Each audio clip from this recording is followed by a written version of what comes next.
पेसियान का गर्म इलाका। यहाँ पर दिन में तो हल्की गर्मी और रात में हल्की ठंडी हो जाती है। वहाँ पर हम देखते हैं कि रात को हमारा राकुन अभी तक काम कर रहा होता है और तभी यान उसके पास आता है और आकर कहता है कि क्या आप आज भी यहीं पर काम करेंगे? बहुत दिन हो चुके हैं आपको यहाँ पर काम करते हुए। और फिर वो कहता है मेरे पास काम ही इतना है, मैं क्या करूँ, तुम लोगों ने मुझे काम ही बहुत दे रखा है। और तभी वो कहता है क्या आपको इरा की याद नहीं आ रही? ये बात सुन के हमारे राकुन थोड़ा हैरान होते हैं और फिर उसे देखकर कहते हैं कि तुम ये सवाल मुझे क्यों कर रहे हो। और तभी वो हमारे राकुन को देखकर कहता है कि बस यूं ही, क्योंकि बहुत दिन हो चुके हैं ना, आप उससे मिले नहीं। और क्या वो आपके लिए बहुत ज़्यादा ख़ास है? ये बात सुन के राकुन एकदम से चुप हो जाता है और सोच में पड़ जाता है कि क्या वो मेरे लिए बहुत ज़्यादा ख़ास है या नहीं। और फिर कहने लगता है कि तुम मुझसे ऐसे सवाल क्यों कर रहे हो, पहले तो नहीं करते थे। और फिर वो कहता है कि नहीं, मैं बस यूं ही पूछ रहा था। और फिर वो कहता है अच्छा, तो तुम मेरा इम्तिहान लेने की कोशिश कर रहे हो? सच में तुम इतने बेशर्म भी हो सकते हो, मैंने कभी सोचा नहीं था। हाँ, क्या कर सकते हैं, मैं हूँ ही ऐसा। मगर आपने फिर भी मुझे अपनी शरण में रखा हुआ है, इसलिए मैं आपका नायाब हीरा हूँ, आप मुझे कुछ कह नहीं सकते। और फिर एकदम से हमारा से हाथ चुप हो जाता है और सोचने लगता है इस सवाल को लेकर कि क्या वो सच में मेरे लिए ख़ास है, नायाब है और इतनी कीमती है कि मैं उसे कहीं छुपाना चाहता हूँ। और वो अपने ख्वाबों में इतना गुम होता है कि उसे पता ही नहीं चलता कि ईमान उसके सामने खड़ा है और आपस में कोई बात नहीं होती। और तभी ईमान उसे देखकर कहता है कि छोड़िए, रहने दीजिए, आप मुझे कोई जवाब ना दीजिए। और तभी हमारे हीरो कहते हैं कि क्यों? और फिर वो कहता है क्योंकि आपके चेहरे से ही मुझे इसका जवाब मिल चुका है। और ये बोलकर वो हमारे हीरो को भी कहीं ना कहीं अंदर से हल्का सा डहला देता है और फिर कहता है कि मैं यहाँ से चलता हूँ, खुदा हाफिज, आपकी रात अच्छी जाए। और ये बोलकर वो वहाँ से निकल जाता है। मगर हमारे हीरो अभी तक सोच रहे होते हैं कि जब से उसके बालों का रंग बदला, नासिर ने भी मुझे कहा कि मुझे नॉर्थ की ओर बंदों को भेजना चाहिए उसकी हकीकत पता करने के लिए, मगर मैंने ऐसा कुछ नहीं किया, मैंने उसकी हकीकत जानने की कोशिश नहीं की। मगर क्यों? मेरा दिल ये करने की गवाही क्यों नहीं दे रहा? वो अपने सवालों में बिजी होता है। और इधर दूसरी तरफ हम देखते हैं कि हमारी हीरोइन को हल्का सा होश आने लगता है और वो अपनी आंखों को खोलती है और देखती है कि वो कहाँ पर है। और फिर उसे महसूस होता है उसके हाथ और पैर दोनों के दोनों रस्सियों से बंधे हुए हैं। और वो सोचने लगती है कि मैं कहाँ पर हूँ, मुझे कहाँ ले जाया जा रहा है। मुझे उस वक्त थोड़ा होश से काम लेना चाहिए था। अगर मैं थोड़ा होश में होती, मुझे उसका दबे पांव आना पता चल जाता और मैं इस तरीके से पकड़ी नहीं जाती। मैंने अपना ध्यान नहीं रखा। यहाँ पर आते ही सबसे पहले मैं लॉकअप में चले गई और अब ये किडनैपिंग। लगता है पेसियान के साथ मेरा रिश्ता कुछ ज़्यादा अच्छा नहीं है। और कुछ ही देर के बाद हम देखते हैं कि कोई उसे एक बोरी से निकालकर फेंक देता है और कहता है कि ये लीजिए सरकार, आपने जो मंगाया था मैं उसे ले आया हूँ। और तभी हमारी हीरोइन इधर उधर देखने लगती है कि ये वो कहाँ आ गई है और किसने किडनैप किया है उसे। और तभी जो उसे लेकर आया होता है वो बंदा उसके बंधे हुए हाथों को, रस्सियों को खोलने लगता है। और तभी हमारी हीरोइन इधर उधर देखने लगती है कि आखिर उसे बुलाया किसने है। और फिर मन ही मन कहीं ना कहीं वो घबरा रही होती है कि यहाँ पर कौन हो सकता है। और कुछ ही देर के बाद हमारे सामने आता है वर्मन, जो कि आकर कहता है लगता है मेरा बंदा तुम्हें सही सलामत यहाँ पर ले आया है, आई होप कि तुम्हें कोई परेशानी नहीं हुई होगी।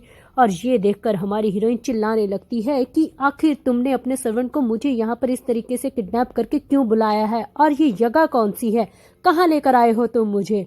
और तभी वर्मन कहता है शांत हो जाओ, ये हरम के कमरे हैं, जब से तुम हरम से बाहर गई हो और राकुन के साथ रहने लगी हो तब से यहाँ पर कोई आता जाता नहीं है, और फिक्र मत करो, यहाँ पर हम दोनों ही हैं। मेरी इस गुस्ताखी के लिए मुझे माफ कीजिएगा, पर सच कहूँ तो ये सब करने के लिए मुझे खुद तुमने मजबूर किया है। अगर तुम मिलने से इनकार ना करती तो मुझे ये ना करना पड़ता।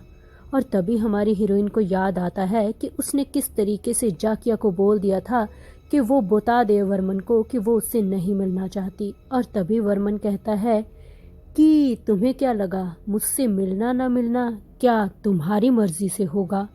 और फिर हमारी हीरोइन उसे देखने लगती है और कहती है कि तुमने मुझे यहाँ क्यों बुलाया है, क्या कहना था तुम्हें मुझसे।